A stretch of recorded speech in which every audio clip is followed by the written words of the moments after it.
Bismillahirrahmanirrahim. Assalamualaikum warahmatullahi wabarakatuh.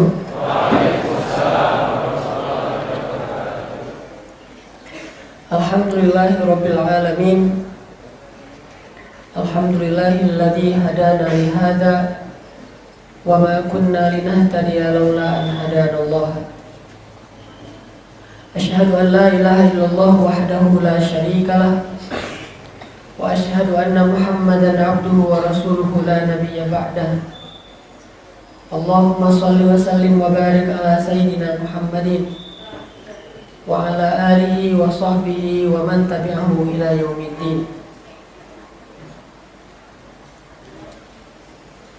Teman-teman yang dirahmati Allah Subhanahu wa taala,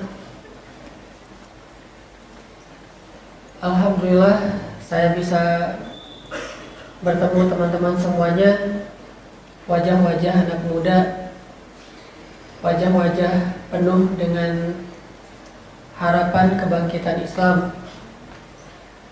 Karena seperti yang disampaikan tadi,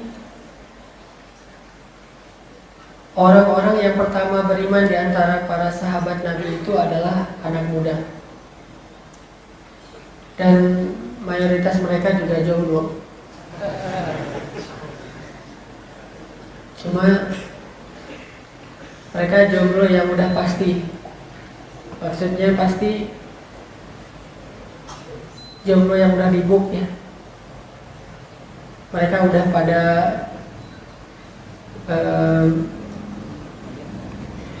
punya tujuan hidup yang jelas, punya sebuah goals dalam kehidupannya. Walaupun masih berstatus sendiri, tetapi mereka tahu apa yang mereka cari. Dan kita ingin menjadi seperti mereka. Ingin menjadi orang yang tidak hanya larut dalam masa-masa muda yang mungkin penuh dengan kesenangan. Tetapi kita pengen belajar memastikan apa yang kita cari dalam hidup kita, dan apakah kita perlu bersegera untuk meraihnya atau bisa ditunda nanti saja kalau sudah melewati masa muda. Karena banyak orang bilang mumpung masih muda dinikmati aja, ntar kalau mau serius nanti aja kalau sudah dewasa. Nggak tua sih, dewasa. Nah, benarkah kita harus bersegera mendapatkan atau mencari sesuatu yang jelas dalam hidup kita sejak usia muda? Atau muda biarin aja dulu, foya-foya, bebas, terserah, seru-seruan? Ini semuanya adalah orientasi yang dimiliki oleh para sahabat dalam hidup mereka. Bagi mereka yang mampu memanfaatkan masa muda dengan ketaatan, maka ada keistimewaan khusus di mata Allah untuk mereka. Kayak hadis yang kita pernah dengar dari para ulama, Nabi bilang nanti di akhirat itu di padang mahsyar ada 7 golongan manusia yang mendapatkan naungan Allah di hari yang tidak ada naungan kecuali naungan Allah. Dari 7 golongan manusia itu, yang keduanya adalah pemuda. Yang pertama adalah pemimpin yang adil, sedangkan yang kedua adalah pemuda yang tumbuh dalam ketaatan. Dan salah satu di antara contoh gambaran pemuda yang tumbuh dalam ketaatan, mudah-mudahan adalah teman-teman yang ada di sini. Yang menghabiskan waktu sorenya di hari libur untuk mencari ilmu. Yang menghabiskan waktu mainnya untuk itikaf di dalam masjid. Walaupun main itu nggak dilarang oleh agama, tetapi dia memilih untuk duduk di dalam masjid, beritikaf, mendengarkan majelis ilmu.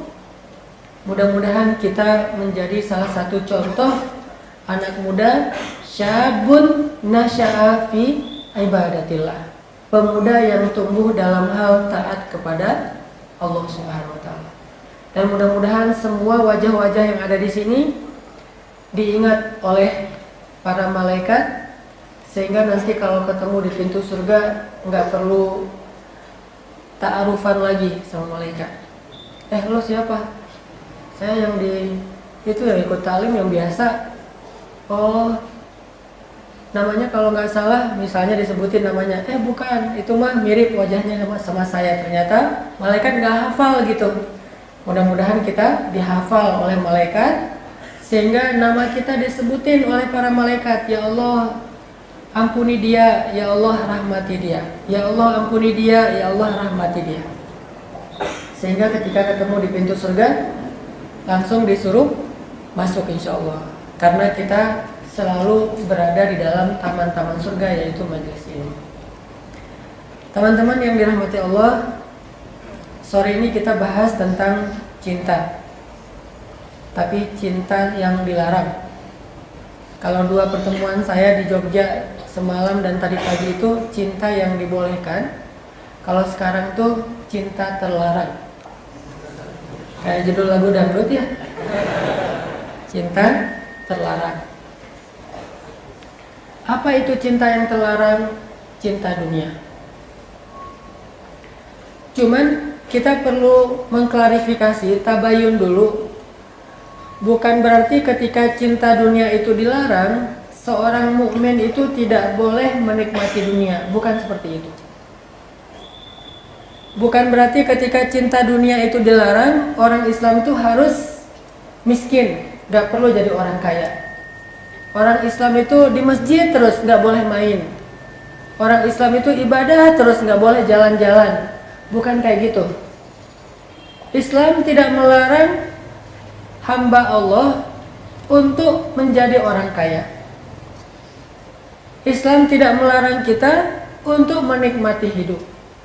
Islam gak melarang kita untuk foya-foya.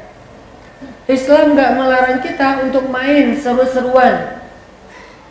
Yang dilarang dalam Islam itu adalah mencintai dunia. Artinya apa? Dunia walaupun seisinya kita miliki, itu boleh kalau tidak masuk ke dalam hati. Kita menggenggam dunia dan seisinya itu boleh. Yang gak boleh itu adalah mencintai dunia. Walaupun sebutir beras kalau masuk ke dalam hati, itu dilarang dalam agama, haram, gak boleh. Tapi kalau dunia dan seisinya semua masuk di dalam genggaman kita, asal tidak masuk ke hati, maka itu tidak masalah. Jadi yang jadi masalah adalah cinta dunia, bukan memiliki dunia. Cinta dunia bukan menguasai dunia. Cinta dunia bukan menikmati dunia. Cinta dunia bukan mengumpulkan dunia. Yang dilarang itu cinta dunia. Makanya Nabi menyebutnya dengan hubbud dunia, mencintai dunia. Itu yang dilarang. Sedangkan memiliki dunia, menikmati dunia, mencari dunia, mengusahakan dunia, menggenggam dunia, itu sesuatu yang mubah dalam agama. Boleh, bahkan kadang dia menjadi satu jalan menuju kepada akhirat atau surga Allah. Makanya Nabi SAW menyampaikan dalam sebuah hadis bahwa ternyata orang yang mencari dunia itu belum tentu cinta dunia. Bahkan orang yang mencari dunia itu bisa jadi jalan bagi dia menuju akhirat. Jadi ada orang yang berusaha mencari dunia, orang lain menganggap ngapain sih dunia kok dicari, bukankah kita harus mencari akhirat? Justru Nabi SAW mengatakan siapa yang keluar dari rumahnya untuk menafkahi anaknya yang masih kecil, keluar dari rumahnya nih maksudnya bekerja. Man kharaja yas'a ala waladihi sigharan, siapa yang keluar dari rumahnya untuk bisa menafkahi anaknya yang masih kecil, fahuwa fi sabilillah, berarti dia keluar di jalan Allah. Padahal mencari dunia, bekerja, berdagang, berusaha. Siapa yang keluar dari rumahnya agar bisa menafkahi anaknya yang masih kecil, fahuwa fi sabilillah, berarti dia berada di jalan Allah. Kemudian kalimat berikutnya, wa in kana kharaja yas'a ala abawain syaikhain kabirain fahuwa fi sabilillah. Kalau dia keluar rumahnya untuk bisa menafkahi atau merawat kedua orang tuanya yang sudah tua, yang sudah sepuh, yang sudah lemah, fahuwa fi sabilillah, berarti dia berada di jalan Allah. Wa in kana kharaja yas'a ala nafsihi, barang siapa yang keluar untuk bisa mendapatkan kebutuhannya dan supaya dia bisa menjaga kehormatannya, tidak perlu meminta-minta, maksudnya fahuwa fi sabilillah, berarti dia di jalan Allah. Dan barang siapa yang keluar berusaha karena riya'an wa mufakharatan, karena dia ingin pamer, karena dia ingin memperlihatkan kekayaannya kepada orang lain, fahuwa fi sabilis syaitan, barulah dia disebut orang yang berada di jalan setan. Artinya nggak semua orang yang keluar rumah mencari dunia, berusaha mendapatkan dunia itu adalah orang yang cinta dunia, belum tentu. Orang kalau berdagang pakainya pahala atau uang. Pak, berapa harga jeruk? Oh, 1 kilo pahalanya surga seluas langit dan bumi. Kan enggak kan? Walaupun itu sesuatu yang baik, tetapi ada enggak orang yang jualan jeruk atau orang yang jualan bakmi Jogja dibayar pakai pahala? Tidak. Ini sesuatu yang sangat wajar. Kamu cinta dunia ya? Kenapa nih jualnya pakai dunia nggak pakai akhirat? Harusnya jualnya pakai akhirat. Ini baju berapa? Misalnya dia jualan kaos, harganya 150k gitu ya. Dia bilang, ini berapa bajunya? Udahlah, sama aja pahalanya dengan 2 rakaat sholat, ambil aja. Kan? Atau berapa nih bajunya? Anggap aja sedekah. Kalau itu namanya bukan tijarah, itu namanya sedekah. Jadi orang yang berdagang selama dia di dunia pasti berdagangnya dengan dinar dan dirham. Az-zahabu wal fiddah, dengan dinar, dirham, emas, perak atau mata uang. Lalu apakah gara-gara dia menukar suatu barang dengan harta duniawi dia berarti mencintai dunia? Belum tentu. Apakah ketika dia menjual sesuatu dan ingin mendapatkan manfaat dari dunia berarti dia cinta dunia? Belum tentu. Karena Nabi SAW mengatakan kalau itu tujuannya untuk menafkahi keluarga, maka itu adalah fi sabilillah. Makanya di kita itu ada istilah jomblo fi sabilillah. Siapa itu jomblo fi sabilillah? Yang dia itu rela menjadi sendiri, tidak punya pasangan demi menjaga kehormatan. Fi sabilillah kan? Yang dia itu minta diputusin gara-gara nggak serius mau nikah daripada nanti jadi fitnah, jadi nambah dosa, berarti dia jomblo fi sabilillah. Kan ada yang diputusin bersyukur. Kita udahan aja ya. Maksudnya kita adik kakak aja, alhamdulillah gitu. Itu mah udah nggak perlu move on, udah pasti bersyukur, sujud syukur langsung, bahagia banget. Di sini gua traktirin makan. Kenapa? Gue habis diputusin. Habis diputusin traktir makan. Ada nggak yang kayak gitu? Belum pernah diputusin ya? Kan banyak orang kalau diputusin kayak bete gitu, stres, nggak bisa move on, sampai ada yang bunuh diri, nabrakin diri ke truk yang lagi berhenti di jalan, atau loncat dari jembatan gitu kayak di Korea kan. Di Korea itu tingkat bunuh diri tertinggi di dunia sekarang. Kalau dulu di Jepang hobinya bunuh diri, kalau sekarang di Korea bunuh dirinya tuh sambil backflip gitu sih, ngetrik gitu. Bunuh diri loncat gitu.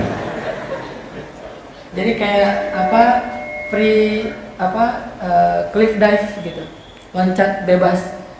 Karena ada teman saya yang pernah jalan-jalan ke Korea, terus pas dia lagi city tour ngeliatin satu jembatan sungai, Di tembok sungai itu ada tulisan, terus ada foto keluarga, ayah, ibu, anak dan segala macam.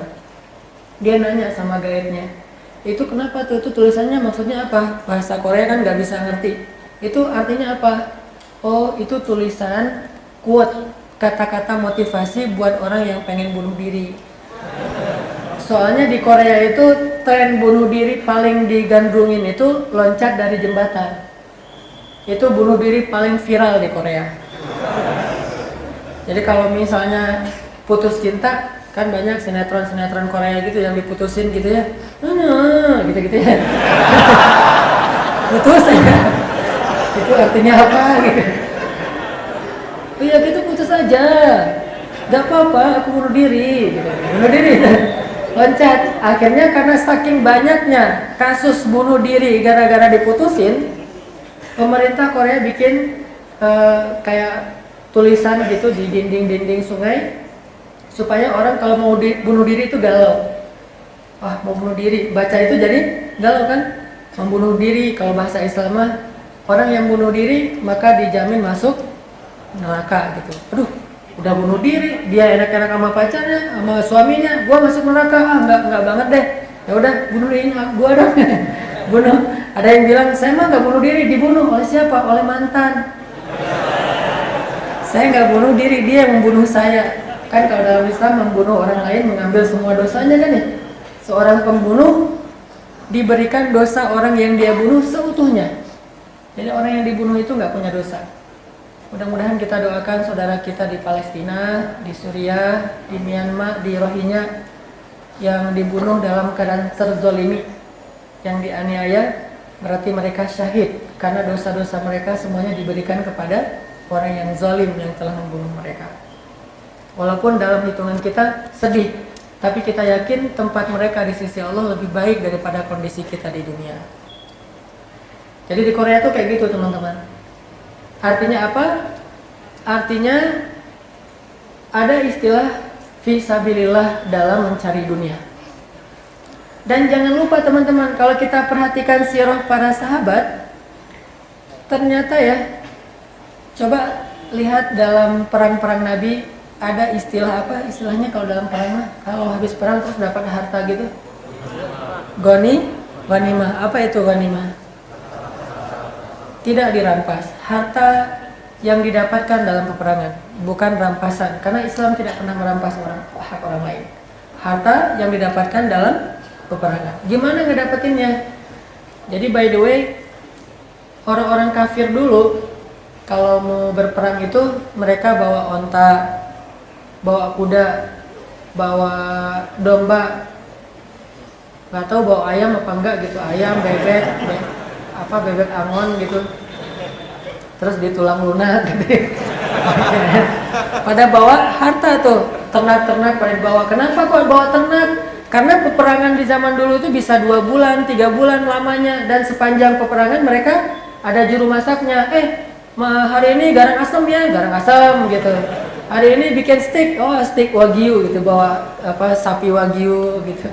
Ternyata kalau peperangan itu mereka bawa banyak ternak, termasuk bawa pedang. Harga satu bilah pedang itu bisa 20 juta. Jadi kalau orang kafirnya lari karena kalah, pedangnya ketinggalan, itu bisa jadi barang berharga. Terus perisai juga harganya mahal, belum lagi nanti panah segala macam. Nah, yang cukup mahal juga adalah orang kafir itu kalau berperang dulu di zaman para nabi itu suka bawa dewa perang namanya, atau dewi, karena Lata, Uzza, Manat, Hubal itu semuanya dewi perang. Nah, dewa mereka itu terbuat dari emas. Sehingga kalau misalnya mereka berperang, mereka bawa dewa biar ditolong sama dewanya. Kalau kalah mereka lari, dewanya ketinggalan.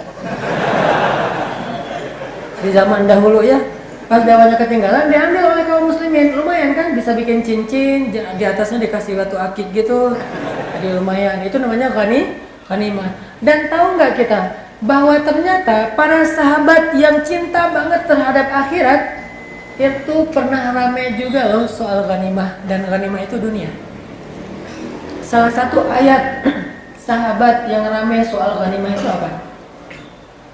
Yas'alunaka 'anil anfal. Pembukaan surat Al-Anfal. Itu kan gara-gara ramein ghanimah. Jadi habis perang Badar, orang kafirnya udah kalah, lari, terus harta ghanimahnya berlimpah, diambil oleh para sahabat. Ada yang dapat misalnya onta 10, ada yang cuma dapat domba 1, ada yang dapat pedang, ada yang dapat pisau dapur doang, ada yang dapat macam-macam, beda-beda tuh. Ghanimahnya beda-beda. Ada yang cuma dapat sepatu gitu, lari sampai sepatunya kebuka, hilang aja. Sepatunya DC, Adidas gitu. Wih, lumayan nih. Sepatunya Vans gitu. Wah, main bisa main skate gitu. Ketinggalan sepatunya mah. Akhirnya diambil. Karena yang ngambilnya macam-macam kan nggak merata nih. Ada yang dapat berapa puluh juta, ada yang cuma dapat berapa ratus ribu, nggak sama rata. Ini nih buat gua nih, udah gua ambil duluan, udah gua ngetek nih. Ini udah dikasih nama, label segala macam, udah dibungkus lah. Udah selesai gitu, yang dapatnya sedikit protes. Ya Rasulullah, ini gimana ghanimah? Kok dia dapatnya banyak, saya sedikit? Padahal tadi pas perang saya paling depan loh, dia di belakang gitu. Soalnya kalau paling depan ghanimahnya dapatnya dikit, ngejar musuh. Yang di belakang nungguin aja, udah pada ngejar musuh dia ngambil. Beda-beda kan posisinya, dan itu bukan kemauan sahabat, memang taktiknya kayak gitu. Ada barisan depan, ada yang bertahan, ada yang segala macam. Ya Rasulullah, rame di antara para sahabat. Yas'alunaka 'anil anfal. Bahkan ada yang nggak dapat sama sekali karena dia menjaga Rasul. Begitu Rasulullah mundur, mereka ngawal Rasulullah pulang. Sampai mereka udah menempatkan Rasulullah di tempat yang aman, mereka balik, ghanimah udah habis. Udah pada selesai, kayak panitia gitu, habis ada acara, ada yang ngantar ustadz. Yang ngantar ustadz udah pulang, balik lagi dari hotel, ternyata di masjid ghanimahnya udah kosong, piring-piring kosong semua. Tadi ada roti, jeruk segala macam, habis aja. Sampai aqua gelas aja habis. Wah, saya nggak dapat ghanimah, kan protes tuh.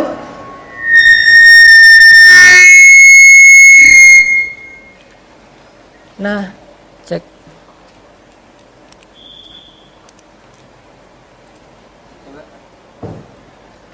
Nah, akhirnya mereka protes, ya Rasulullah, gimana dengan harta ghanimah segala macam. Akhirnya turunlah ayat yas'alunaka 'anil anfal. Mereka bertanya kepadamu tentang anfal. Anfal itu atau bahasa lainnya ghanimah atau fai. Mereka bertanya kepadamu tentang ghanimah. Bayangin, sahabat yang bertanya tentang ghanimah itu adalah sahabat yang ikut perang Badar. Dan tahukah kita, sahabat yang ikut perang Badar itu adalah sebagian besarnya sahabat muhajirin senior. Kalau dalam bahasa surat At-Taubah itu disebut was-sabiqunal awwalun minal muhajirin. Orang-orang muhajirin yang paling sabiqunal awwalun.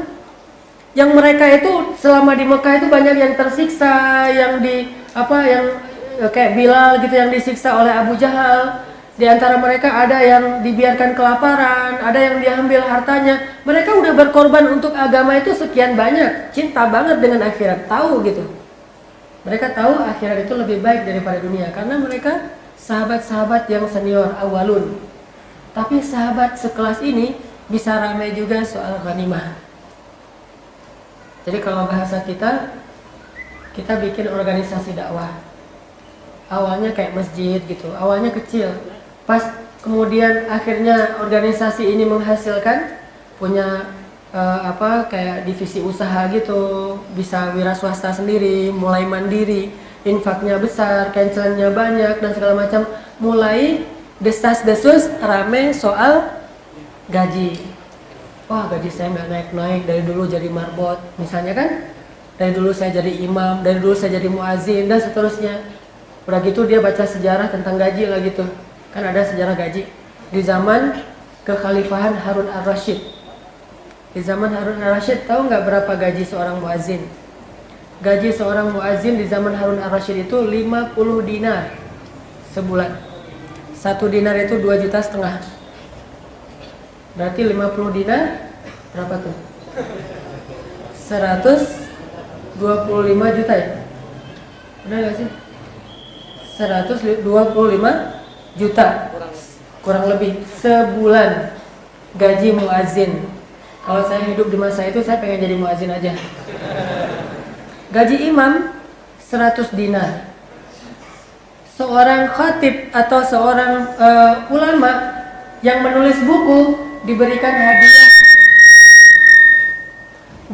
hadiah oleh Khalifah Harun ar-Rasyid seberat emas seberat bukunya.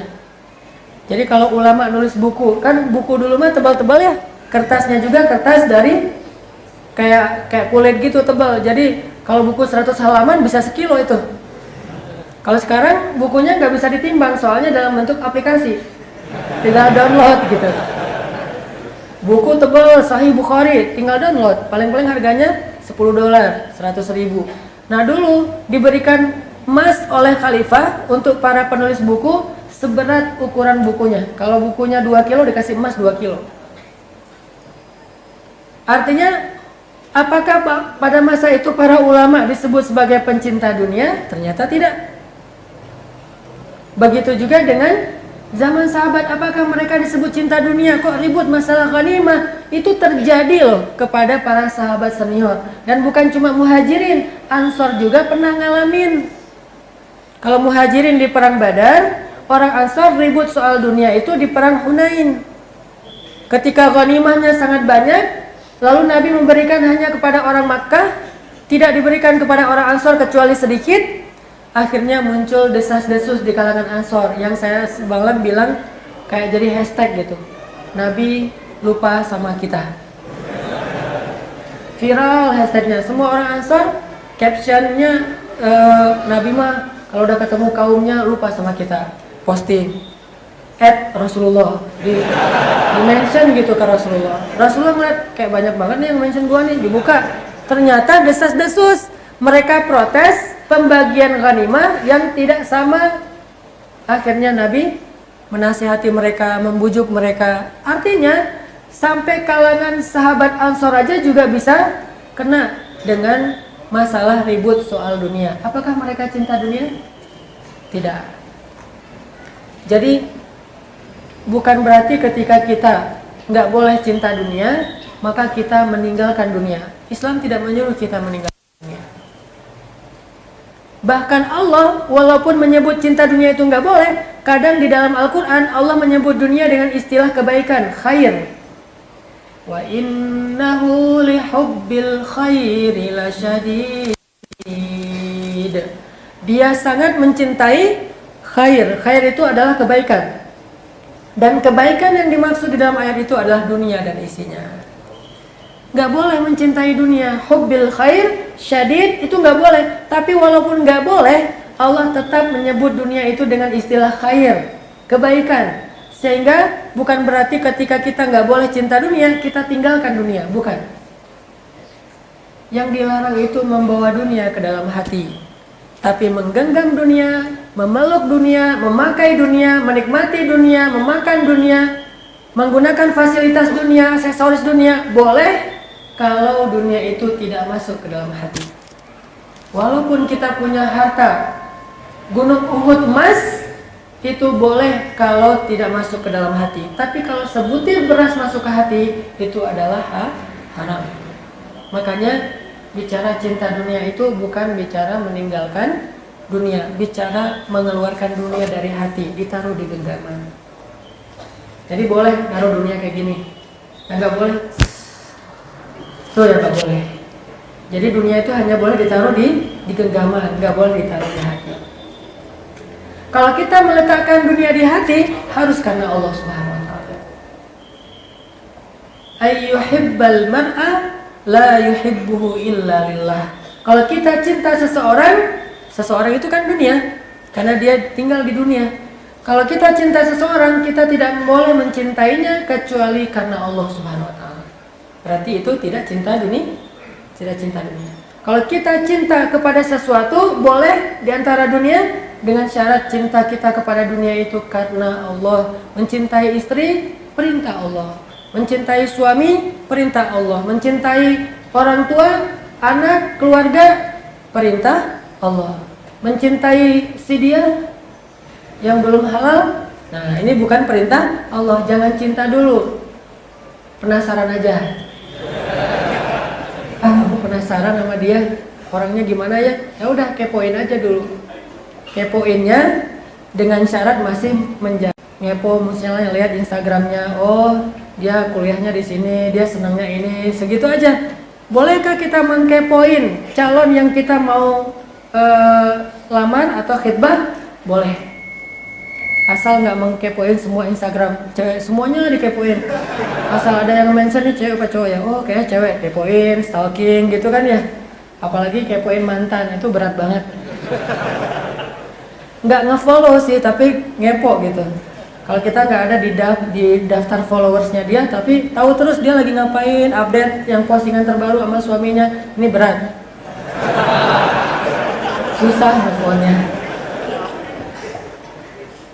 Saya pernah sekali kayak gitu, langsung mending nggak usah dikepoin. Mantan mah lupain, bukan kepoin. Move on kepada calon yang mendampingi kita dunia dan akhirat. Kenapa boleh kepoin calon yang kita pengen lamar, Ustaz? Kan ada hadisnya, hadis kepo. Apa hadis kepo? Ini terjemahan anak mudanya ya, terjemahan kita lah.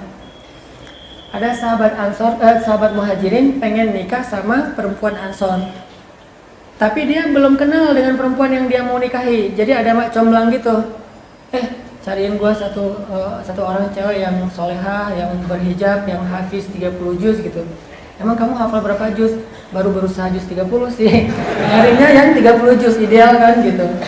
Oh iya deh. Terus comblangnya bilang, nih dapat nih, seperti yang kamu inginkan, berhijab, hafal 30 juz, orang Jogja gitu ya. Wah keren aja pokoknya.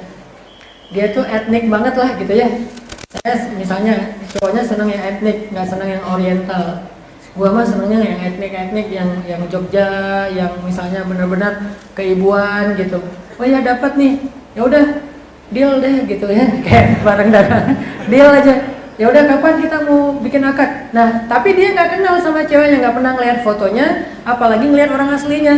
Nabi nanya, kamu udah ngeliat belum calon kamu? Belum ya Rasulullah. Lihat atuh kata Rasulullah. Jadi nggak boleh berakad sebelum kita melihat. Lihat dulu. Akhirnya kata sahabat ini, maka saya pun melihat perempuan itu secara sembunyi-sembunyi. Bahasa lainnya kepo. Kan melihat secara sembunyi-sembunyi kan? Gak ada yang tahu kita lagi ngepoin siapa. Nah, melihat secara sembunyi-sembunyi dulu. Ngepoinnya di balik tembok gitu, ngeliat, oh dia lagi ke kuliah kampus, oh dia lagi di rumah, oh dia apa. Kepoinnya di balik tembok, tapi dengan syarat sesuatu yang boleh dilihat. Jangan lihat dengan pakaian dia di rumah yang membuka aurat. Dan paling ideal itu ngelihatnya langsung, jangan lihat di sosial media. Karena di sosial media itu pasti hasil editan. Ngedit semalaman, pagi baru posting. Di zoom in gitu, masih kelihatan jerawat dikit, di blur gitu ya. Lama-lama pas di blur, akhirnya udah layak posting. Pas kita lihat, wah keren banget, jangan percaya karena itu hasil editan. Mending lihat asli. Saya yakin kalau lihat aslinya lebih cantik dari hasil editan. Kan kadang-kadang orang nggak pintar ngedit ya, udah ngedit makin diedit makin nggak benar gitu. Kan ada tuh aplikasi yang hidungnya bisa mancungin, matanya dilebarin, dibelah dikit sininya, kasih apalagi yang ngedit sendiri itu, ngedit sendiri semampunya, akhirnya dikasih menu-menu beberapa wajah versi yang mereka, akhirnya dimirip-miripin. Ini nggak original, jadi agak nge-fake gitu ya. Mending cari yang boleh kepo, tetapi dengan syarat kita mengkepoinnya dalam suasana yang dia itu layak dilihat, berhijab, yang dilihat wajahnya doang, tidak lebih dari itu. Ini tadi ngomong apa kok jadi kesini? Ngomongin dunia. Bukan berarti kita nggak boleh cinta dunia, boleh dengan syarat cintanya karena Allah. Kalau bukan karena Allah, sebutir beras aja nggak boleh. Kalau bukan karena Allah itu karena apa? Karena ria, karena pamer, karena sombong, karena merasa dirinya lebih baik dari orang lain, itu berarti sudah cinta dunia. Dan kalau begitu, maka dunia ini menjadi mal'un, tidak dirahmati oleh Allah Subhanahu wa taala. Maka teman-teman, poin pertama ngomongin tentang cinta dunia. Cinta dunia itu bukan berarti tidak boleh memiliki dunia. sahabat Nabi itu dulu ada yang kaya banget, ada yang miskin banget. Mereka tuh banget lah. Kalau kaya banget, kalau miskin banget. Nggak kayak kita, biasa-biasa aja. Nggak kaya banget, nggak miskin banget. Kalau mereka kayanya kaya banget loh. Saking kayanya, sekali berinfak itu miliaran. Lihat aja Raja Salman gitu ya, sekali datang bawa 1.500 rombongan. Terus bawa mobil sendiri, eskalator diimpor dari Saudi Arabia. Khusus pesawatnya pribadi, kayak di dalam hotel bintang 5. Itu orang Arab yang bukan paling kaya. Belum lagi Raja Dubai, Raja Qatar, segala macam. Dulu para sahabat kalau kaya itu kaya banget. Nih ukuran kekayaan para sahabat ya, sekali berinfak. Utsman itu sekali berinfak, total infaknya itu 20 miliar. Itu sekali berinfak. Dan dia itu sering berinfak. Setiap ada peperangan, dia support. Dia donasi untuk kebutuhan kaum muslimin. Minimal 20 miliar. Sampai Utsman itu bingung, pengen miskin nggak bisa miskin. Abdurrahman bin Auf tuh, kalau dia pulang dagang dari Syam, Aisyah pikir itu bukan rombongan dagang, tapi pasukan yang mau menyerang kota Madinah. Saking banyaknya rombongan yang dibawa oleh Abdurrahman bin Auf, bukan 1.500 orang. Bisa ribuan orang dibawa oleh Abdurrahman bin Auf. Satu rombongan Abdurrahman bin Auf berisi minimal 2.000 onta. 2.000 onta. Satu onta namanya onta rahilah. Onta rahilah itu satu ekornya harganya 500 juta. 300 sampai 500 juta. Satu rahilah. Dia punya 2.000 rahilah. Bayangin 2.000 onta. Dan itu onta beneran. Bukan editan ya, benar-benar onta. 2.000 onta, dan itu baru harga onta 500 juta. Belum barang di atas onta, ada emas, ada sutra, ada segala macam barang-barang yang berharga yang dijual di Syam, terus beli lagi di Syam, jual di Madinah. Kayak gitu aja terus. Abdurrahman bin Auf. Sampai suatu hari Abdurrahman itu gini-gini kayak lagi pusing gitu. Ditanya sama temannya, "Ya Abdurrahman, kenapa kamu sedih? Kenapa galau?" Kata Abdurrahman, "Iya nih saya lagi nggak enak hati nih." "Kenapa?" Susah kenapa, kamu udah kaya raya?" "Itulah masalahnya." "Masalahnya apa?" "Saya tuh pengen miskin kayak kamu tuh, tapi nggak bisa." Gitu. "Sawais, pengen miskin. Ya udah kasih aja ke saya." Kasih, tak kaget ya, jadi pingsan mendadak. Artinya Abdurrahman bin Auf tuh pengen banget jatuh miskin, tapi nggak bisa. "Ya Allah, kok saya kaya ya?" Gitu doanya. Kalau kita, "Ya Allah, kok saya miskin?" Kalau sahabat, "Saya kok kaya?" "Aduh gimana ya biar miskin? Ini nih keluarin aja semuanya nih biar miskin, biar habisin aja." Datang lagi, emang takdirnya kaya mau gimana? Terus pas Abdurrahman bin Auf lagi dihidangin makan oleh istri-istrinya, ada yang ngasih daging segala macam, banyak tuh makanan. Jangan digarisbawahi ya bagian itu. Dia dihidangin sama istrinya, diralat. Dihidangin sama istrinya, makanan yang banyak. Tapi kalau cerita aslinya istri-istrinya sih dihidangin. Udah gitu Abdurrahman bin Auf ngelihat makanan yang sangat banyak, nangis coba. Sama kayak kita ngelihat makanan yang banyak di warung Padang itu nangis. Mahal ya gitu. Akhirnya kuahnya doang yang diambil ya gitu. Iklan banget lah. Abdurrahman dikasih makanan yang berlimpah, nangis. Ditanya oleh istrinya, "Kenapa menangis ya Abdurrahman?" Kata dia, "Saya teringat dengan dua orang sahabat Nabi yang lebih miskin dari saya, Hamzah dan Mus'ab bin Umair. Kedua orang ini jauh lebih soleh daripada saya, tapi meninggalnya hampir nggak punya apa-apa, bahkan kain kafan aja nggak punya. Sehingga Mus'ab bin Umair hanya punya sehelai selimut kecil yang itu dijadikan kain kafan. Kalau ditutup kepalanya kelihatan kakinya, ditutup kakinya kelihatan kepalanya. Saking miskinnya, padahal mereka lebih soleh dari saya." Hamzah juga kayak gitu, saking miskinnya nggak punya kain kafan, sehingga dia dimakamkan dengan baju yang dia pakai. Tidak punya kain kafan, saking miskinnya. Padahal dia lebih soleh daripada saya, kata Abdurrahman bin Auf. Saya curiga, kata Abdurrahman, jangan-jangan Allah Subhanahu wa Ta'ala menangguhkan balasan kesolehan mereka di akhirat, makanya di dunia diirit. Sedangkan saya nggak terlalu soleh, amal saya sudah dibalas di dunia, terus saya nanti di akhirat dapat apa? Itu yang membuat Abdurrahman menangis. Kalau seandainya boleh, kata Abdurrahman, udah saya mah diirit aja di dunia, yang penting di akhiratnya dikasih keberlimpahan. Tapi kok Allah ngasihnya banyak banget di dunia nih, sampai saya nggak habis untuk menikmatinya sendiri. Akhirat dapat apa kalau udah dibalas semuanya? Itu yang disebut orang-orang yang cinta akhirat. Tapi dia punya dunia yang sangat banyak. Apalagi Utsman tuh kalau keluar rumah pasti OOTD. Kalau lagi mau touring, wah OOTD touring. Jadi setiap hari itu ada outfit. Ini kalau yang kayak gini, stylenya gini, wah pokoknya stylish aja tuh Utsman. Kan rambutnya segini ya, kayak ala cowok 2017. Rambut segini, kumisnya Van Dijk yang dipelintir gitu. Sebelah lagi nggak ada. Ini cowok 2016, 2017. Janggutnya tipis, kumis panjang. Saya cuma nggak dibolehin aja sama istri, mau dipanjangin kumisnya. Ditambah lagi emang Nabi nggak suka dengan kumis yang panjang. Terus rambutnya segini. Utsman itu stylish banget, sangat up to date pakaian-pakaiannya Utsman itu. Kalau bahasa sekarang mungkin branded lah ya. Dia pakai baju semuanya branded. Ketika ketemu para sahabat yang miskin itu protes. Utsman, tunggu dulu. Alani jelek ya Utsman. Kalau bahasa kita, Us, ntar dulu Us gitu. Berapa gitu? Itu lu kok pakaiannya kayaknya megah banget, mewah banget. Lo cinta dunia ya gitu? Enggak, gua nggak kenal cewek namanya dunia. Cinta dunia. Kenapa kamu cinta dunia wahai Utsman? Dengan pakaian kamu yang sangat indah dan segala macam.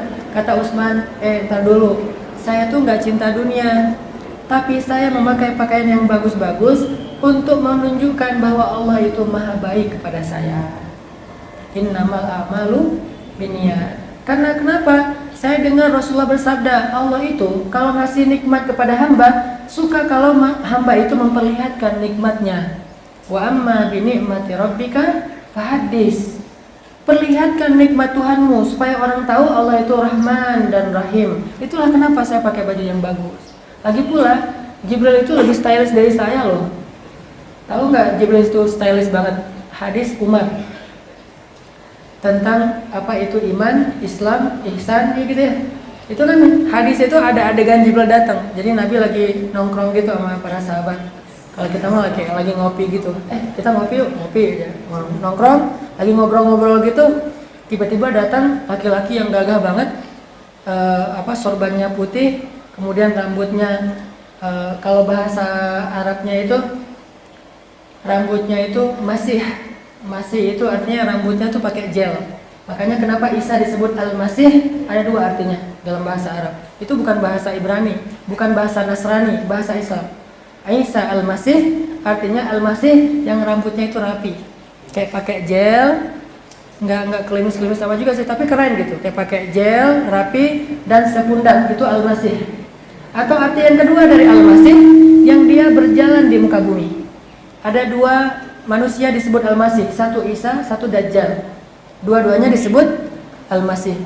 Min fitnatil Masih Dajjal, kan, dari fitnah Al-Masih yang bernama Dajjal. Terus apa arti Al-Masih yang kedua? Al-Masih itu berjalan di muka bumi. Kalau Isa, Al-Masihnya berjalan di muka bumi dengan membawa kedamaian. Kalau Dajjal berjalan di muka bumi dengan membawa kerusakan. Namanya Al-Masih. Nah, Jibril itu rambutnya kayak Al-Masih gitu, kayak klimis gitu, kayak pakai gel yang bagus. Terus rambutnya ikal, sepundak kayak rambut Nabi gitu. Rambut Nabi kan sepundak ya. Saya heran kalau ada sekolah yang nyuruh potong rambut anak laki-laki biar rapi, dipendekin gitu. Bukankah sunnah Nabi itu justru rambutnya segini? Nih kalau ada guru-guru sekolah mohon diganti ya peraturannya. Yang cowok-cowok silakan panjangin rambut sepundak, karena itu rambut Rasulullah. Kecuali yang nggak bisa turun, makin panjang makin naik gitu. Itu rambut saya banget. Panjangin, Pak, saya mau udah panjangin rambut tapi masih segini-gini aja. Ini berarti rambut dia itu punya ciri khas. Dia mungkin pemikir ya, sampai rambutnya juga jadi ikut gitu, ke bawah. Nah, jadi Jibril datang dengan pakaian putih-putih, bajunya putih, jubahnya putih, sorbannya putih, rapi gitu. Dan tutorial sorbannya Jibril Jibril itu pakai sorban ada tutorialnya loh. Kalau pengen sorban ala Jibril, Jibril itu sorbannya satu helai ditaruh ke depan, satu helai lagi ke belakang. Jadi ngikatnya tuh satu di depan, satu di belakang. Silahkan nanti belajar di rumah depan cermin tutorial. Ngapain lo? Lagi belajar sorban Jibril. Wah, sorbannya diputar gitu, terus ada yang diikat satu ke depan, satu ke belakang. Datang, alisnya bertaut. Jadi kayak ketemu alis kanan, alis kiri. Kayak pedang gitu alisnya. Janggutnya rapi. Matanya makhul. Makhul itu kayak orang pakai celak. Tapi dia nggak pakai celak. Bukan mau ketemu Nabi gini-gini dulu, enggak. Makhul itu emang dari lahir udah pakai celak. Dan itu Nabi Muhammad banget loh. Dari lahir matanya itu kayak udah pakai celak. Bukan Nabi suka pakai celak ya. Nabi itu emang matanya makhul. Kayak orang yang lagi habis pakai celak. Jadi garis di bawah bulu matanya itu emang udah hitam gitu. Nggak bentuk banget. Pokoknya keren aja. Pernah lihat Zayn Malik? Nggak mirip tapi. Itu kan campuran Eropa Arab gitu kan ya. Atau Omar Dubai yang diusir dari Dubai gara-gara terlalu ganteng. Kamu dideportasi ya, keluar dari Dubai. Kenapa? Salah saya apa? Salah kamu ganteng. Di zaman Umar tuh ada cowok yang diusir dari Madinah gara-gara terlalu ganteng loh. Namanya Nusair bin Hajjaj. Malam-malam Umar lagi belusukan gitu, lewat rumah seorang cewek. Cewek itu lagi kayak kalau kita tuh lagi perform syair, lagi nyanyi gitu. Si ceweknya lagi nyanyi pakai syair jahiliyah. Tahu syair jahiliyah? Syair jahiliyah itu yang kayak ada kalimat cinta semalam, cinta terlarang, cinta-cinta yang misalnya nggak boleh dalam agama. Dia lagi bikin syair jahiliyah. Si cewek ini bikinnya, aduh Tuhanku katanya, duhai Tuhanku, seandainya dibolehkan, aku ingin menghabiskan malamku bersama Nusair bin Hajjaj sambil minum khamar, dan aku serahkan tubuhku untuknya. Dia nulis syair itu, dia baca sendiri dalam rumah. Dia kira nggak ada yang dengar, ternyata Umar lagi lewat dengar. Langsung kaget Umar. Astagfirullahaladzim, innalillahi wa inna ilaihi raji'un.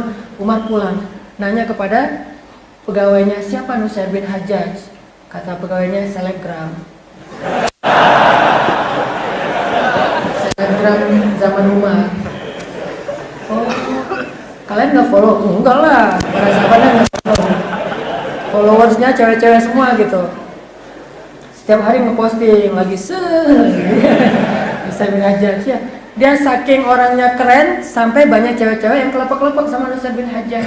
Berandai-andai bisa jadi istri Nusair bin Hajjaj. Ya udah, cari di mana dia, coba cari nomor teleponnya atau alamatnya atau apalah, akunnya apa gitu, dicari. Dipanggil ke menghadap Umar.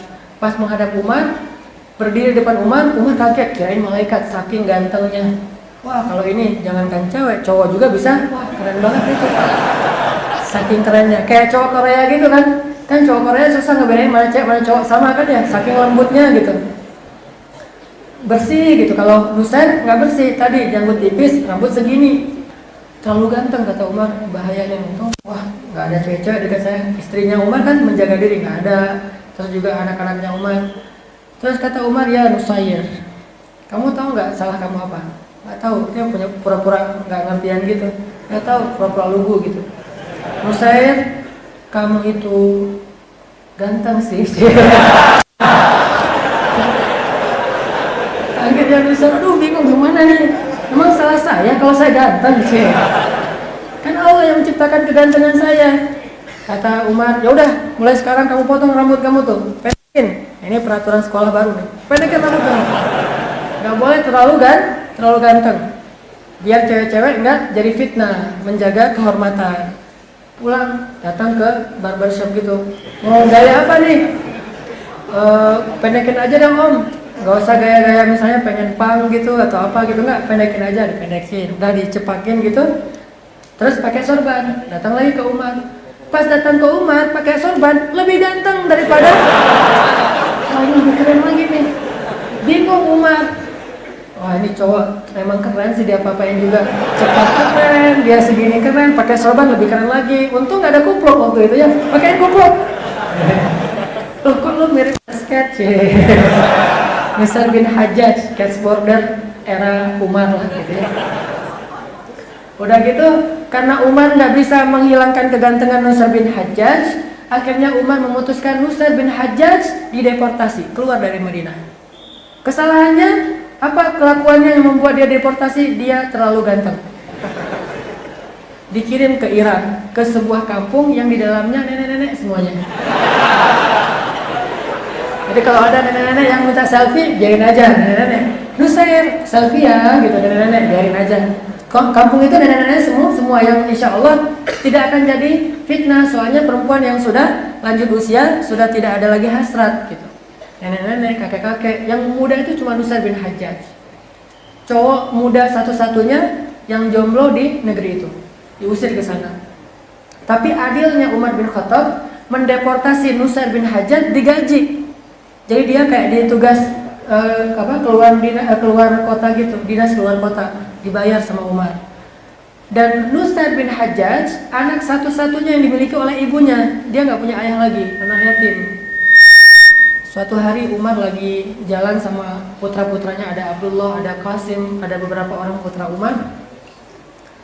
Terus datang ibunya Nusair, "Ya Amirul Mukminin," kata ibunya Nusair, "saya akan laporkan Amirul Mukminin kepada Allah nanti di akhirat." Orang dulu ngancamnya itu demo pakai laporan ke akhirat. Jadi spanduknya tuh, "Saya laporin ke Allah," gitu spanduknya. Keren ya demo dulu ya. Dan menurut saya sih demo udah ada dulu, cuman bentuknya beda-beda. Yang jelas kan intinya menyampaikan aspirasi. Datang nih ke Umar, "Ya Amirul Mukminin, saya laporin Amirul Mukminin kepada Allah nanti di akhirat." Kata Umar, "Salah saya apa? Engkau menghabiskan hari-harimu bersama anak-anak laki-laki, sedangkan saya engkau biarkan sendiri jauh dari anak laki-laki yang saya miliki." "Memang anak ibu siapa?" "Nusair bin Hajjaj." Kata Umar, "Ibu tahu kenapa saya mengusirnya?" "Ya, karena dia mirip saya, ganteng sih." Cantik gitu, ibunya cantik. Gak ngomong gitu juga sih. "Ya, karena dia kamu bilang ganteng jadi fitnah segala macam." "Iya, anak saya yang laki-laki tidak ada yang jadi fitnah, anak ibu jadi fitnah." "Ya udah deh," kata Umar, "jangan laporin ke Allah ya, gini aja. Ini kita kasus di close aja boleh nggak gitu?" Kata ibunya, "Wani piro," gitu. Ya udah, ibu saya kirim juga ke Baghdad, ke Irak, dan sama dengan Nusair bin Hajjaj, terus saya kasih gaji juga. Jadi kalian berdua dikirim sama-sama digaji sama pemerintah. Nah, udah deh kalau nggak ada pilihan lain, saya malu tapi mau. Dikirimlah ibunya ke Irak bersama Nusair bin Hajjaj, digaji oleh pemerintah yang adil. Sampai Nusair bin Hajjaj di sana belajar kepada ulama dan dia memperbaiki akhlaknya. Setelah dia paham, akhirnya dia kirim surat kepada Umar, "Ya Amirul Mukminin, segala puji bagi Allah untukmu yang telah memberi saya kesempatan belajar lebih baik. Sekarang saya pengen hijrah status." Apa hijrah status? Nusair bin Hajjaj pengen nikah. Gara-gara dia udah pengen nikah, akhirnya fitnahnya udah nggak ada lagi kan, udah nikah. Baru dia dibolehkan kembali lagi ke kota Madinah setelah dia mengakhiri masa jomblonya. Ini kenapa jadi cerita Nusair bin Hajjaj? Artinya orang yang keren, berpenampilan menarik itu bukan hanya orang yang cinta dunia. Utsman bin Affan berpenampilan menarik, Abdurrahman bin Auf berpenampilan menarik. Yang lebih luar biasa lagi, Mus'ab bin Umair itu menarik banget penampilannya. Gimana menariknya? Bayangin, parfumnya Mus'ab bin Umair di Mekah itu cuma ada satu. Nggak ada orang yang punya parfum dengan model kayak gitu, dengan harum kayak gitu. 10 milinya, 100 milinya harganya 20 juta. Segini harganya 20 juta. Jadi kalau kita pakai gitu, wah 100 ribu, 200 ribu. Saking mahalnya parfum Mus'ab bin Umair. Sampai disebutkan dalam cerita tentang biografi Mus'ab bin Umair, kalau Mus'ab bin Umair mau cuci baju, orang-orang rebutan bajunya Mus'ab bin Umair, pengen mereka yang cuci. Kenapa? Supaya parfum di bajunya Mus'ab bin Umair pindah kepada baju-baju mereka. Saking mahalnya parfum Mus'ab. Jadi kalau Mus'ab lewat satu gang, cewek-cewek yang ada di dalam rumah pada bilang, Mus'ab lewat, Mus'ab lewat. Kenapa? Harumnya parfum Mus'ab itu cuma ada satu di kota Mekah. Jadi nggak perlu Mus'ab, gue lewat, nggak perlu. Cukup lewat aja, parfumnya bikin semua orang tahu kalau Mus'ab baru lewat. Aduh, telat, tahu gitu tadi mau selfie bareng, mau diposting, lumayan kan nambah-nambah followers gitu. Mus'ab bin Umair penampilannya menarik, bahkan Jibril penampilannya menarik. Berapa kali Jibril diutus oleh Allah ke dunia dengan wujud seorang laki-laki yang sempurna, itu penampilannya menarik. Salah satunya pas diutus ketemu dengan Maryam. فَأَرْسَلْنَا إِلَيْهَا رُوحَنَا فَتَمَثَّلَ لَهَا بَشَرًا سَوِيًّا. Kami utus roh kami yaitu Jibril kepada Maryam, fatamassala laha basyaran sawiyya. Jibril pun menjelma sebagai seorang laki-laki yang sawiyya, yang keren banget. Sawiyya itu ideal banget, cowok paling ideal. Tingginya, postur tubuhnya, perutnya six pack gitu. Pokoknya ideal aja. Kalau nggak ideal kan gimana pun pakai baju bagus, tetap aja bagian di sininya kan jadi kelihatan tuh usianya berapa gitu ya. Wah, kekenyangan ya, atau apa disebut, kalau yang saya paling nggak enak tuh disebut cowok hamil misalnya, kan itu nggak enak banget tuh karena one pack gitu atau zero pack. Jibril itu ideal, cowok paling keren lah.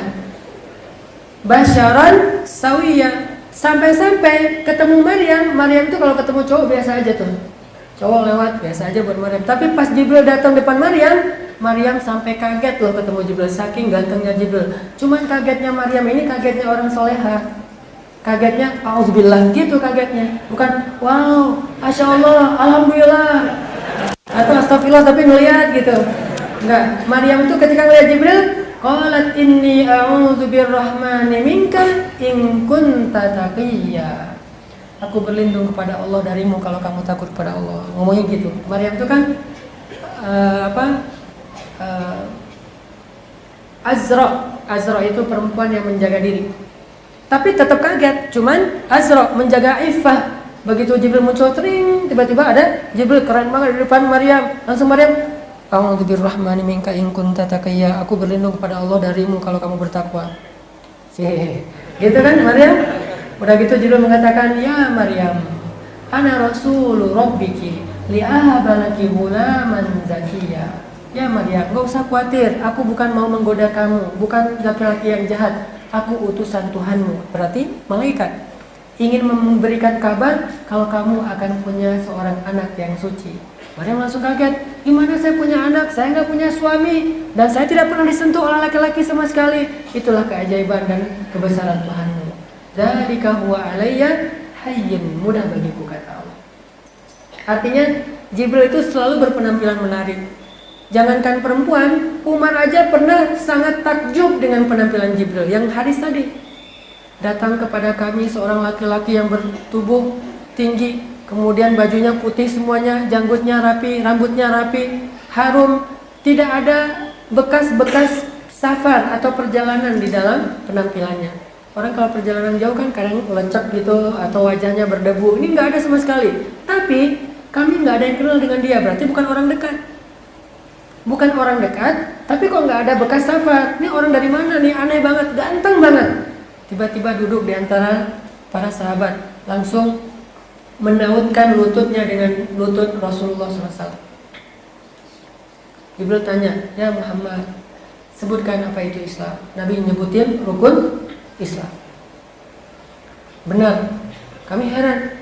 Ini tiba-tiba datang nanya-nanya ke Nabi, terus Nabi jawab, dia bilang benar. Ini guru Nabi dari mana gitu ya? Sebutkan iman, sebutkan ihsan, sebutkan kapan kiamat dan tanda-tanda kiamat. Akhirnya setelah semuanya selesai, Jibril pergi. Saat Jibril pergi jalan, Jibril kan gak nyapa-nyapa gitu, enggak, pergi aja jalan. Pas Jibril pergi, para sahabat masih gini. Sampai Jibril udah jauh pada masih melongo gitu, baru mereka pecah ngelamunnya setelah Nabi bertanya, tahukah kalian siapa itu? Apa Rasul?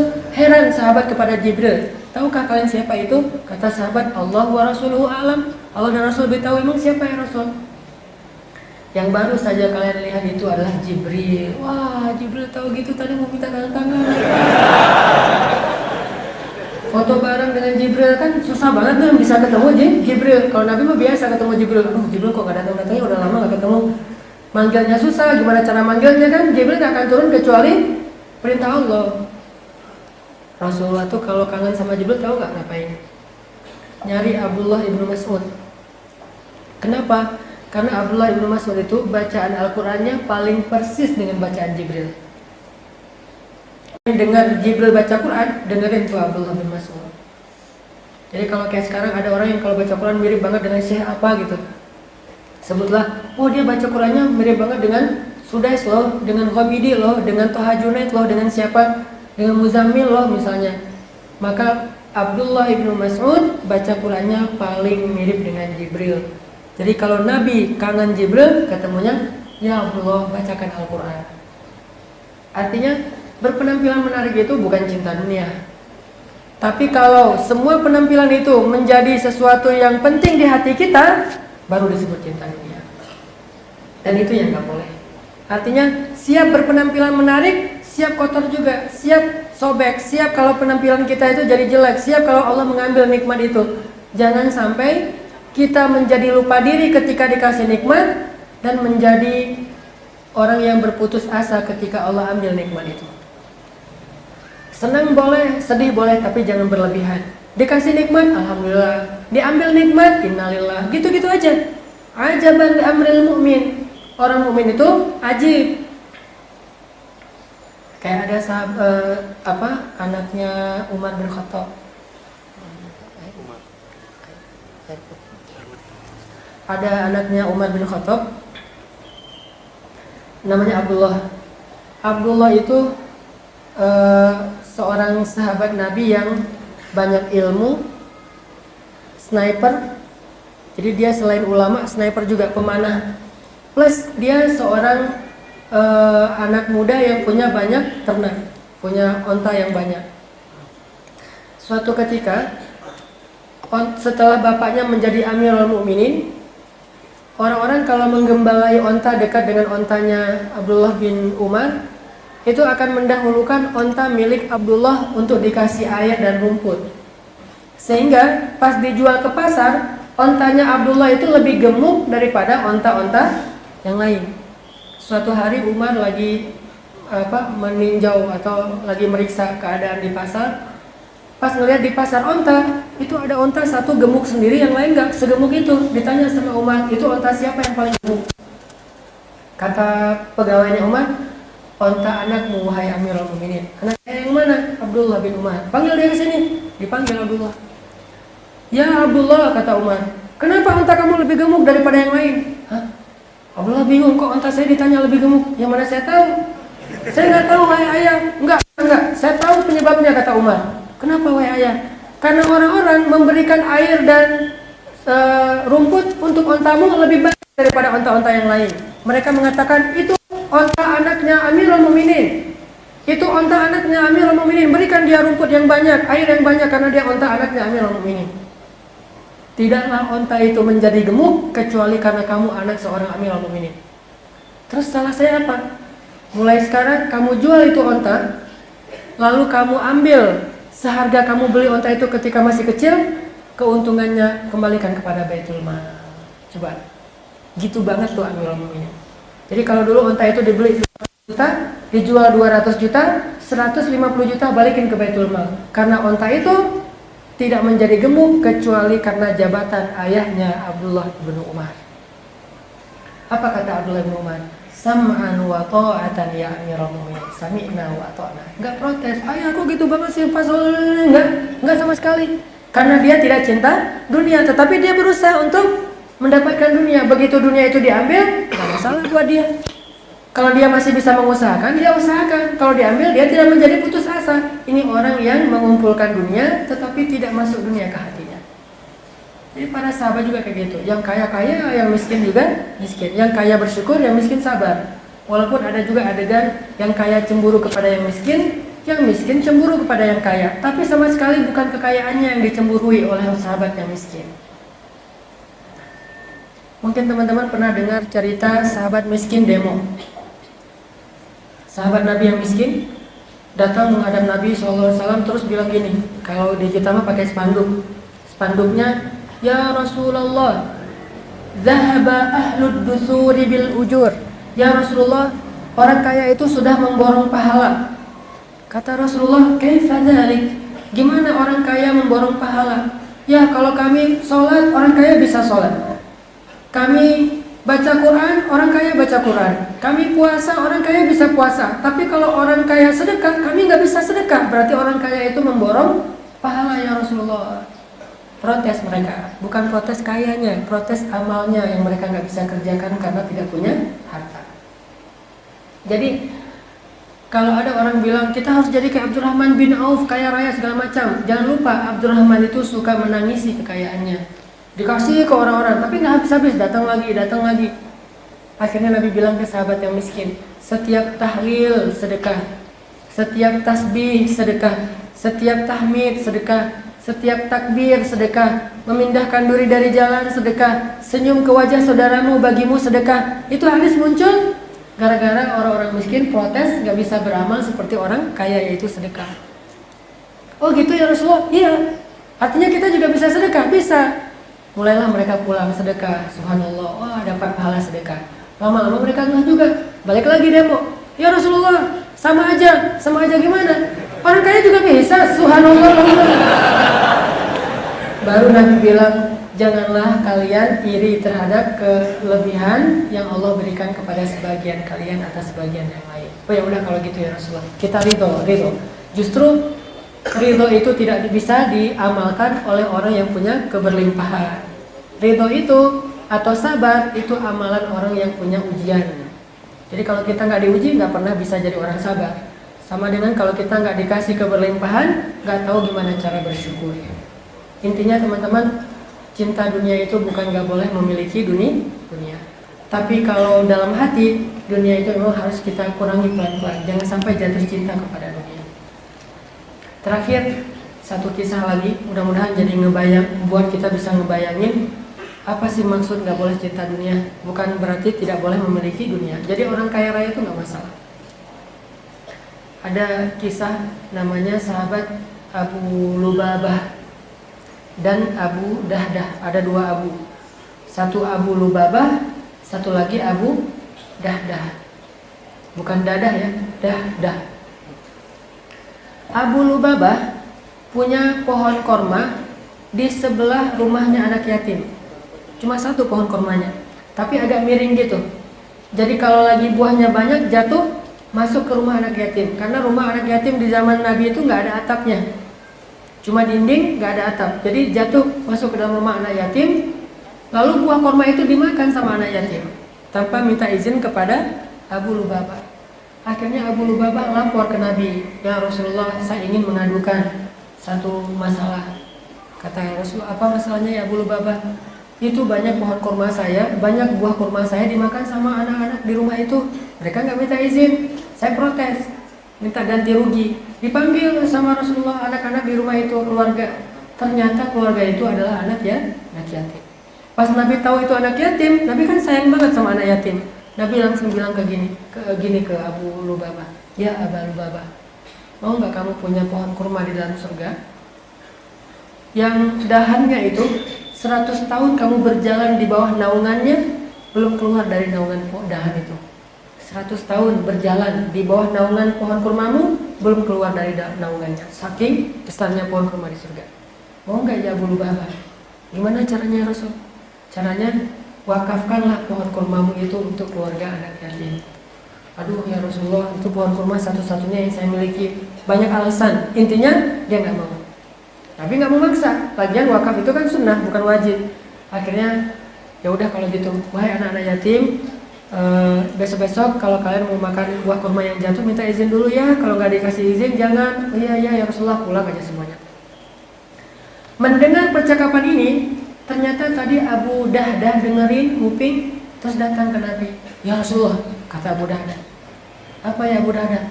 Kalau saya melakukan apa yang Rasulullah tawarkan, saya dapat nggak pohon kurma di surga? Kata Nabi, dapat, siapapun itu. Insya Allah saya dapat, berarti kebun kurma yang luas di surga. Dapat ya Abu Dahdah, emang kenapa? Ya, Assalamualaikum ya Rasulullah, langsung kejar. Abu Lubabah, ya Abu Lubabah, ya Abu Lubabah. Abu Lubabah nyari, oh Abu Dahdah ada apa ya Abu Dahdah? Ya Abu Lubabah, ntar dulu. Kata Abu Dahdah, ya Abu Lubabah, kamu tahu nggak kebun kurma saya di kota Madinah? Kata Abu Lubabah, siapa yang nggak tahu kebun kurma milik Abu Dahdah yang luas, yang di dalamnya ada 600 pohon kurma. Dan 600 pohon kurma itu semuanya terbaik. Kalau di kita nih kayak kurma majdul, 1 kilonya harganya 300 real, hampir 1 juta. 1 kilonya 300 sampai 400 real, 1 juta lah sebutlah. 1 kilo 1 juta. Dan ada 600 pohon kurma. Di dalamnya ada villa, di dalamnya ada mata air sendiri, bukan pakai pengairan. Emangnya kenapa dengan kebun kurma wahai Abu Dahda? Kata Abu Dahda, oh enggak, kita tukar. Kamu beri pohon kurma kamu yang di sebelah rumah anak yatim untuk saya kasih 1 kebun kurma saya untuk kamu. Tukaran. Tapi bahasa Indonesia ya, bukan bahasa Jawa. Enggak tukaran bahasa Jawa. Nukar gitu, tukar guling. Kata Abu Lubabah, cubitin gua dong, kenapa? Mungkin mimpi. Ini beneran gitu, beneran ya Abu Lubabah. Kamu enggak bercanda, enggak? Cius. Ya udah, deal deh. Kalau gitu gua mau banget. Tadi ditawarin surga enggak mau, ditawarin dunia mau. Abu Lubabah. Deal, salam, udah aja. Langsung kemudian Abu Dahdah dan Abu Lubabah datang ke pohon kurma yang anak yatim. Mereka bilang kepada anak yatim, tok, assalamualaikum. Dibukain sama ibu mereka. Ada apa wahai Abu Lubabah, Abu Dahdah? Ibu, mulai sekarang pohon ini menjadi milik ibu dan keluarga. Silakan petik sesukanya, sudah diwakafkan. Alhamdulillah ya Allah gitu. Terus Abu Dahdah pulang ke kebunnya. Istrinya sama anaknya lagi bercocok tanam gitu di kebun, lagi bersih-bersih kebun, lagi beres-beres. Kata Abu Dahdah, wahai istriku, wahai anak-anakku, keluarlah. Ada apa wahai suamiku? Kata istrinya, kebun ini sudah saya jual, bukan lagi milik kita. Hah? Dijual ke siapa? Dan berapa untungnya? Kata Abu Dahdah, saya jual kebun ini kepada Allah dan untungnya adalah surga di sisi Allah. Apa kata istrinya? Itu baru untung wahai suamiku, itu baru untung. Ini orang yang gak cinta dunia. Istrinya tuh soleha banget. Pak, kok pulangnya naik angkot? Mobilnya udah dijual mah. Hah? Dijual, mau ganti yang lain? Enggak, dijual ke masjid mah. Biar nanti Allah kasih kendaraan kita di padang mahsyar. Papa. Itu bedanya tuh. Makanya orang yang cinta dunia gak cinta dunia itu jangan dilihat dari fisiknya, zahirnya. Bagi dia dapat dunia dia bersyukur, kehilangan dunia dia bersabar. Tidak ketika dapat dunia dia sombong, kehilangan dunia dia putus asa, sampai dia menjadi orang yang stres sendiri gitu, stroke gara-gara rugi dunianya. Enggak, orang yang cinta dunia, bagi dia dunia itu adalah zina, perhiasan. Pakai perhiasan nggak pakai perhiasan, sesuatu yang biasa aja. Pakai perhiasan dia senang, nggak pakai juga nggak akan kiamat dunianya. Kayak kita misalnya lagi jalan, terutama buat cewek-cewek, kadang-kadang lagi jalan misalnya bawa perhiasan kayak misalnya gelang atau cincin, kadang-kadang ketinggalan di rumah lupa dibawa. Apakah membuat kita bete seharian? Kan enggak, biasa aja. Apalagi yang laki-laki, kadang-kadang kita bawa jam tangan, kadang-kadang enggak, biasa aja. Pakai, alhamdulillah, enggak pakai juga biasa. Itu berarti dunia hanya di genggaman, bukan kayak iklan apa ya guys, dunia dalam genggamanmu. Jadi enggak ada di dalam hatimu. Jadi biarkan dunia itu hanya di zahir kita. Itu yang dimaksud dengan cinta dunia. Mudah-mudahan kita bisa membuang rasa cinta di hati kita terhadap dunia, lalu kita memasukkan rasa cinta kepada surga Allah secara perlahan-lahan. Dan insya Allah nanti teman-teman akan ada aksi donasi untuk apa? Wakaf mobil masjid, mobil dakwah untuk masjid. Nah, ini kendaraan yang dipakai oleh masjid untuk operasional dakwah dan memakmurkan masjid. Videonya bisa kan? Ya? Videonya bisa. Oh ya, nanti aja. Insya Allah kita bersama-sama untuk bertabarruk, bergotong royong. Walaupun mungkin sumbangan kita hanya 10.000, 50.000, 100.000, sejuta gitu ya. Walaupun cuma sejuta, insya Allah nanti di surganya Allah Subhanahu Wa Taala memberikan kita kendaraan untuk bisa melintasi padang mahsyar. Teman-teman tahu padang mahsyar itu di mana? Padang mahsyar itu di Palestina. Tanah yang dipakai untuk jadi bumi mahsyar. Bumi mahsyar itu bahasa Arabnya Ardul Mahsyar. Bumi itu bahasa Arabnya ard. Jadi bahasa Inggris earth. Itu bahasa Arab ard. Nah, dunia ini bumi yang kita pakai namanya Ardud Dunia. Sedangkan di padang mahsyar namanya ardul mahsyar. Kata Allah di akhir surat Ibrahim, yauma tubaddalul ardu ghairal ardi.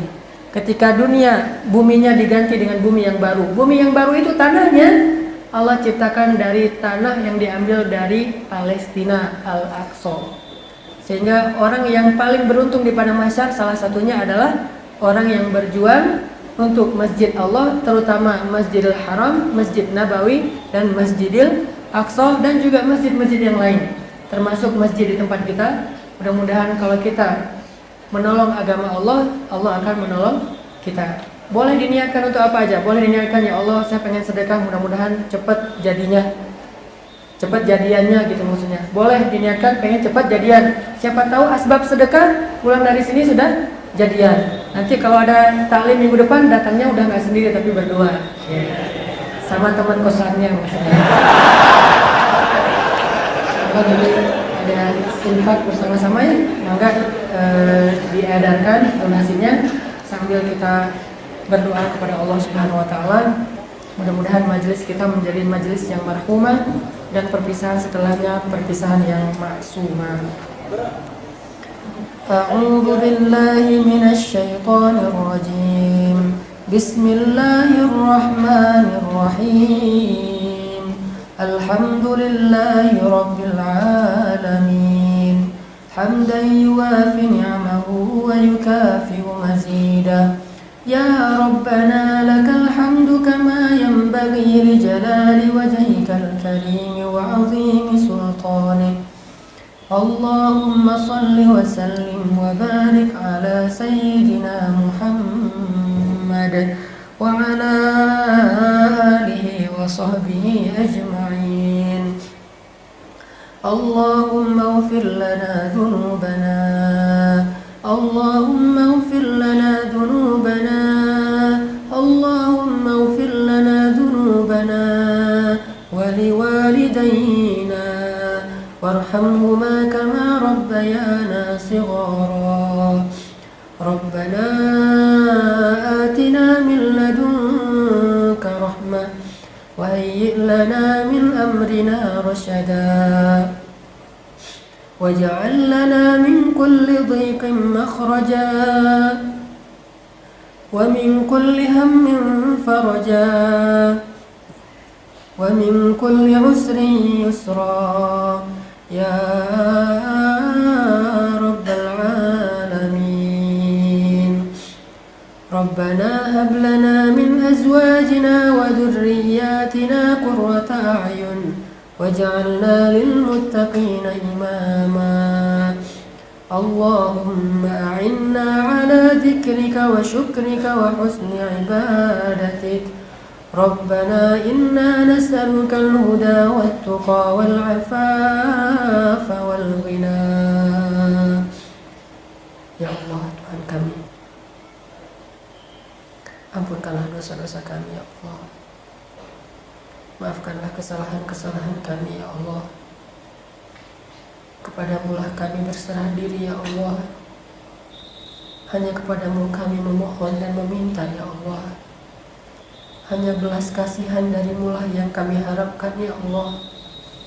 Kami lemah, kami tidak berdaya. Engkau yang maha kuasa dan perkasa. Kami fakir di hadapan-Mu ya Allah. Kami kotor di hadapan-Mu ya Allah. Sedangkan Engkau maha suci ya Allah. Seringkali kami mengulang dosa-dosa yang sama setelah kami memohon ampunan-Mu ya Allah. Kami bertaubat, tetapi kadang kami masih mengulang kesalahan yang sama ya Allah. Tetapi kami tidak mau berputus asa dari meminta ampun kepadamu. Engkau yang maha pengampun. Berapa banyak pun dosa-dosa hamba-Mu. Engkau yang maha pengampun. Betapa besar pun dosa-dosa hamba-Mu. Ampunkanlah dosa kami ya Allah. Meski kami masih sering mengulang-ulang kesalahan yang sama ya Allah. Janganlah Engkau jadikan dosa kami sebagai alasan agar Engkau marah kepada kami ya Allah. Janganlah Engkau jadikan dosa-dosa kami sebagai jalan agar Engkau murka kepada kami ya Allah. Janganlah Engkau jadikan dosa-dosa dan kesalahan kami sebagai alasan Engkau berpaling dari kami, ya Allah. Janganlah Engkau jadikan dosa-dosa kami sebagai jalan turunnya musibah dan ujian dari-Mu atas kami, ya Allah. Ampunkanlah dosa-dosa kami, ya Allah. Maafkanlah kesalahan kami, ya Allah. Ringankanlah timbangan keburukan kami, ya Allah. Bersihkanlah jiwa dan hati kami, ya Allah. Kuatkanlah azam kami, ya Allah. Istiqomahkanlah amal kami, ya Allah. Tambahkanlah iman kami, ya Allah. Sempurnakanlah ilmu kami, ya Allah. Ikhlaskanlah amal-amal kami, ya Allah. Berikanlah kami husnul khatimah. Ilahana, bantulah saudara-saudara kami di Palestina. Bantu saudara-saudara kami di Suriah. Bantu saudara-saudara kami di Rohingya. Ilahana, jadikanlah negeri kami tercinta ini, Indonesia, negeri yang Engkau ridhoi. Jadikanlah orang-orang berimannya bersatu. Jadikanlah anak-anak mudanya adalah anak-anak muda yang mau berjuang untuk agama-Mu. Ilahana, jadikanlah majelis kami sore hari ini majelis yang Engkau rahmati, dan perpisahan setelahnya perpisahan yang Engkau ampuni. Ilahana, ajib du'aana, innaka mujibas sa'ilin. Rabbana atina fid dunya hasanah wa fil akhirati hasanah wa qina adzabannar. Subhanakallahumma wa bihamdika asyhadu an la ilaha illa anta astaghfiruka wa atubu ilaik. Assalamualaikum warahmatullahi wabarakatuh.